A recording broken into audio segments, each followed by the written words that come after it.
Olá, boa tarde, tudo bem? Você está em mais uma live Aprenda Mais Comigo na sexta-feira, meio-dia 20, e hoje, dia 30 de abril, nós vamos falar sobre cervicalgia, que é dor na região da coluna cervical, e a linha do olhar. Seja muito bem-vindo. Se você está assistindo uma gravação, pega um papelzinho para anotar, tem bastante informação bem interessante, tá bom? Você que entrou agora, eu quero saber se você está ouvindo bem. Se você estiver ouvindo bem, só manda um joinha assim para mim, que aí eu vou continuar, tá bom? Vocês estão me ouvindo bem aí?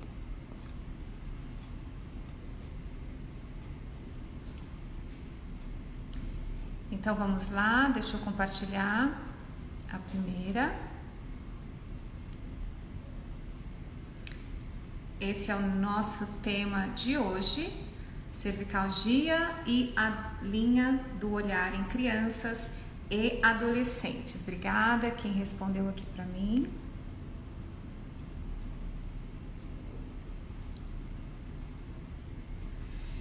Eu coloquei algumas fotos para a gente entender primeiro o que é linha do olhar, né? E o que muitas vezes tira da gente, principalmente hoje, né? A preferência pela linha do olhar. Então, na figura do meio aqui, eu tenho uma paisagem super bonita. Na figura de baixo, eu sei que tem os comentários, mas eu não quero tirar por causa das dúvidas. Tem uma pessoa com o celular, né? E ela está na praia, num lugar lindo. Então, muitas vezes, aquilo que seria uma outra distração, né? Num local não tão atraente, rouba da gente o horizonte, né? Então, é uma pessoa que está num lugar super legal e ela tá olhando para baixo aqui. Eu não estou julgando se ela está resolvendo uma questão, se ela estava apreciando a praia ou não, mas é só para ficar pontuado, né? Que muitas vezes uma distração eletrônica tira a gente, né? De um ambiente que pode ser mais interessante até. Então, continuando, a figura de cima, né, tem uma menina segurando aqui, como se quisesse dizer que ela tá com uma dor cervical. Eu não estou relacionando obrigatoriamente aqui nessa live a dor cervical com o uso dos smartphones ou tablets, tá bom? Não é essa a minha intenção, tá? Não tenho nenhum conflito de interesse nesse sentido. E eu não estou afirmando isso. Eu quero mostrar dados científicos, experiências minhas do consultório, a minha experiência pessoal, algumas perguntas que me vieram aqui, tá? Tem em cima uma pessoa, né, dizendo, nossa, tá doendo o meu pescoço. Eu tenho aqui embaixo duas pessoas numa posição baixa aqui, olhando um smartphone. Não estou necessariamente associando, eu só quero mostrar que a posição de dor é uma posição muito parecida com essa posição de quem está assistindo alguma coisa, né? Já aqui nessa outra, aqui logo embaixo, aqui o comentário tá tampando, mas se você estiver vendo a gravação você vai conseguir ver com mais clareza. Tem um pai segurando uma menina aqui no pescoço. Nossa, isso não dói, né? Será que o pescoço dele aguenta? Aguenta. Nós temos muitos músculos na coluna, muitos, bastante mesmo. Músculos, ligamentos, estabilizadores, discos. A nossa coluna aguenta bastante peso, sim. A questão é que quando a gente fica muito mais numa posição do que outra, a gente tem músculos mais tensos, mais estáticos, pouco dinâmicos, né? Mais encurtados, e aí isso sim pode causar dor. Então um músculo forte, bem trabalhado, aguenta até uma criança sem problema nenhum. Não é um celular que vai fazer com que o músculo fique mais dolorido ou não, é a falta de fortalecimento muscular que vai fazer isso. Eu coloquei essa foto justamente para exemplificar isso. Nossa coluna aguenta bastante coisa mesmo. Mas vamos ver como que isso se comporta ao longo do tempo. Eu tenho certeza que esse pai não fica horas com essa criança aqui na cervical. Tenho certeza disso. Mas a gente consegue ficar horas, às vezes, parado, né, numa distração de um smartphone. Aqui eu tô colocando algumas opções de tablets, umas opções que não seja só essa de pendurar pescoço, né? Então tem aqui numa posição semi-esfinge, né? Uma posição deitada, muito tempo também causa tensão. Eu tô falando de posições que a gente pode trocar, que de vez em quando a gente troca de posição. Essa do meio eu gosto muito, deitado, o pescoço tá relaxado, mas aí o que as crianças sempre falam? Ah, mas dói meu braço. Aí eu falo, se doer o braço, tá na hora de mudar de atividade ou de posição. Tem outra posição aqui também de lado, mas uma coisa bem importante, né, que a gente tem visto hoje, que tem acontecido muito hoje, tudo está nos eletrônicos, as aulas estão online, o trabalho está online. Tá muito difícil, né? Essa interação, a gente está vivendo num momento único, então é muito difícil a gente também restringir alguns posicionamentos. Às vezes a gente não consegue ter um posicionamento efetivo pela obrigatoriedade do que está acontecendo no momento. Mas aqui eu também quero deixar um alerta, assim, um alerta muito importante, que é caminhar ao mesmo tempo do celular e descer escada ao mesmo tempo do celular. Teve um ano, não me recordo qual, se era 2016 ou 2017, eu olhei aqui para a aula, mas eu esqueci qual que era o ano, que o campeão de fratura de cotovelo foi descendo escada com celular. Olha só que absurdo, né? Chegou a ser uma questão observada nos prontos-socorros, disso, né? Ah, o que estava fazendo? Nossa, eu estava lá no celular, né? Deixa eu ver aqui, vou trocar. Essa aula eu baseei nesses artigos. Então, olha, faz um print agora, eu vou esperar uns minutinhos para você. Faz um print para você depois dar uma pesquisada, porque eu baseei toda essa aula em todos esses artigos aqui, tá bom? Vou esperar você printar um pouquinho e vou em frente.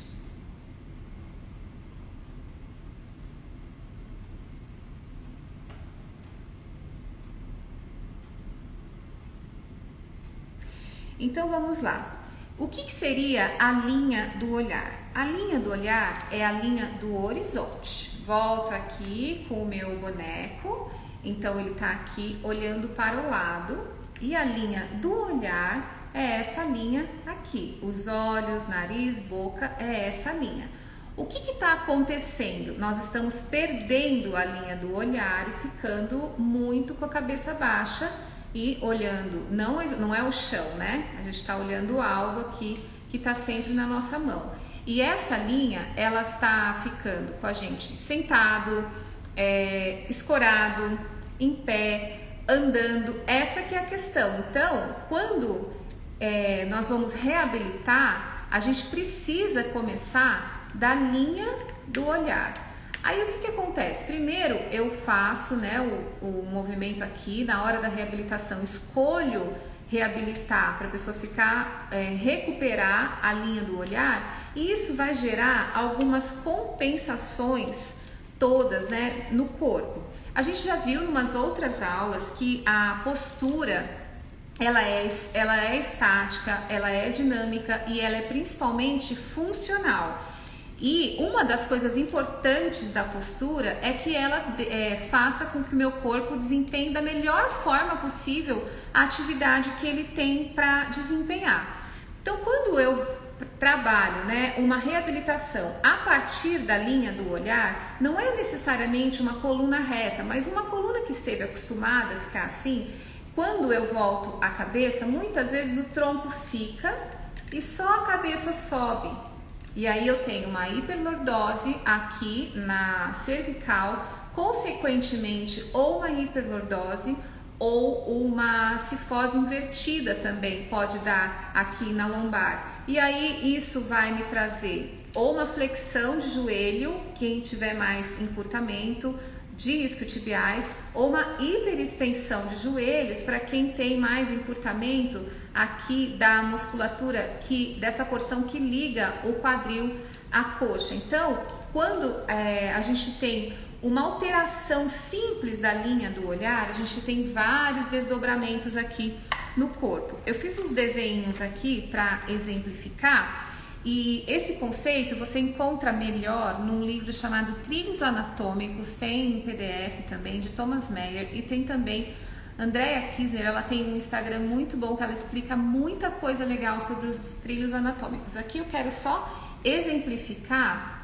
Os trilhos anatômicos, ele analisa os músculos a partir das funções e das forças, né? Tem vários trilhos, várias linhas, mas ó, uma delas aqui, a linha superficial posterior. Então imagina que uma pessoa está de costa aqui e aqui ela está de lado. Então se ela tem uma alteração aqui na coluna cervical, nessa região, olha, essa linha ela sai daqui, um pouquinho da calota craniana, ela desce. Olha só, ela desce por toda a extensão da coluna, vai até os pés e passa por baixo dos pés. Então, por causa de um pescoço flexionado que você perdeu a linha do olhar, não é só uma dor na cervical, você tem toda uma alteração postural no corpo. Aqui, olha, na linha superficial anterior, ó, ela sai daqui da frente, ela dá uma volta atrás da nuca e volta pela frente de novo. Então ela faz uma volta segurando aqui, né, essa parte aqui da cervical. Então quando eu perco a linha do olhar, eu também posso ter alteração em toda essa musculatura.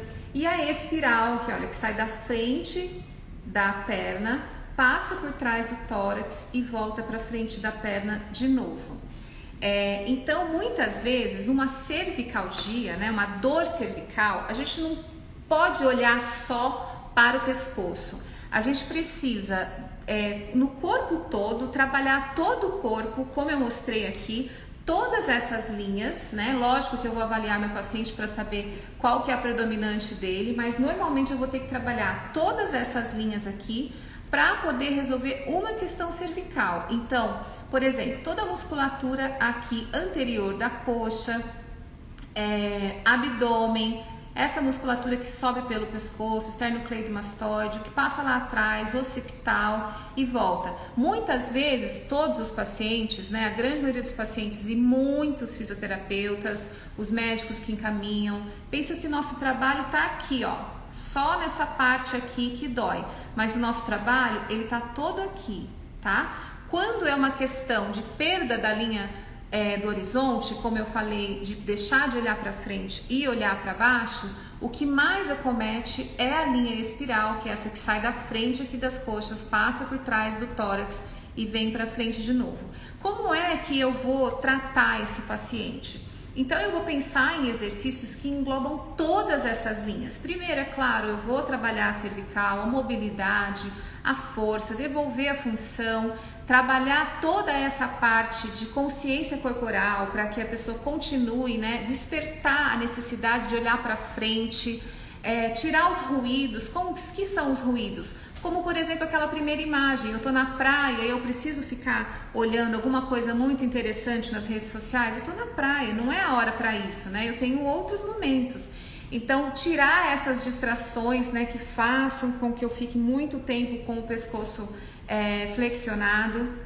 E uma coisa é o pescoço flexionado enquanto eu estou trabalhando numa ação, outra coisa é ele flexionado durante a marcha, durante o momento. Eu vou informando para esse corpo que é como se aquela fosse uma posição que eu precisasse adotar. Então, uma das coisas que a gente faz na reabilitação da cervical primeiro, uma das coisas importantes, né, aumentar esse espaço aqui entre as vértebras, né, de forma dinâmica, com exercícios, com relaxamentos que sejam relaxamentos funcionais, né, que atendam a função daquele paciente, e depois eu parto para os alongamentos laterais, as rotações, flexão e extensão. Mas uma coisa muito importante, devolver para esse paciente a linha do olhar e a consciência de que ele precisa manter essa linha durante a marcha. Antes, né, eu via muitas pessoas que andavam com a cabeça baixa, você falava assim, nossa, tá com vergonha, tá tímido, e hoje não é só isso, né, é uma questão do hábito mesmo, de ter sempre alguma coisa aqui, um smartphone principalmente na mão e tirando essa atenção. Então, e também transcender a questão de cuidar apenas da coluna, né? Lembrando sempre de toda essa linha, de todo esse trilho anatômico e principalmente da função que essa criança precisa retornar. Eu recebi 2 perguntas, eu ainda tenho 4 minutos, eu vou responder essas 2 perguntas e se você tiver mais alguma pode colocar aqui. Uma delas foi de uma mãe que eu conheço, sinto formigamento e dor nos braços e dor na cervical descendo para a torácica quando eu levanto os braços para estender as roupas.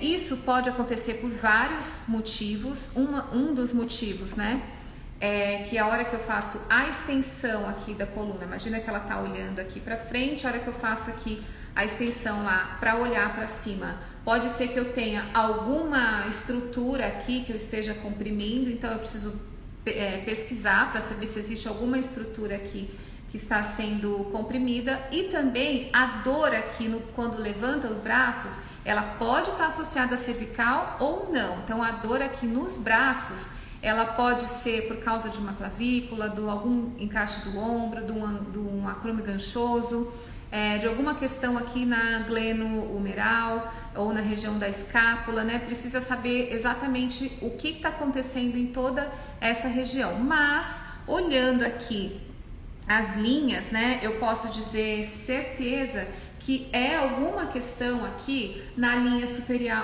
superficial anterior, né? Que ela sim passa pelos membros e passa aqui atrás. Então, essa dica para você é que você precisa fazer mais alongamentos e fortalecimentos gerais aqui dessa parte anterior total do seu corpo.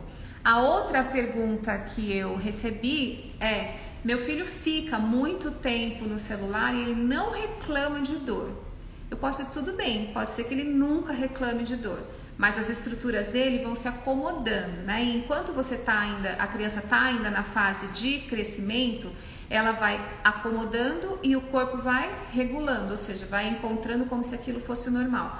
Acomoda, regula, acomoda, regula. E aí sim você pode ter um problema estrutural quando cessar o crescimento. E não necessariamente a dor pode vir na cervical. Numa outra live que eu fiz, eu disse que quem grita não é o ladrão, né? Essa frase não é minha, é de uma estudiosa do músculo esquelético, que nem está viva mais, mas ela coloca isso, que não necessariamente você vai ter dor na cervical por causa de um movimento, né, constante da cervical. Ele pode aparecer na lombar, pode aparecer nos quadris, nos joelhos, nos tornozelos, pode aparecer ao longo dos braços, na barriga aqui anterior, no abdômen, em toda a região das costas, porque o nosso corpo é todo ligado, né? Tá tudo ligado uma coisa a outra. As estruturas não são soltas, elas são todas ligadas para uma função.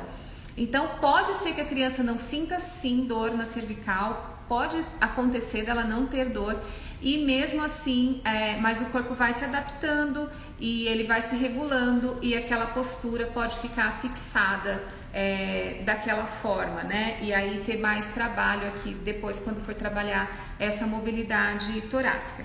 O nosso tempo está acabando, eu quero ver se tem alguma pergunta.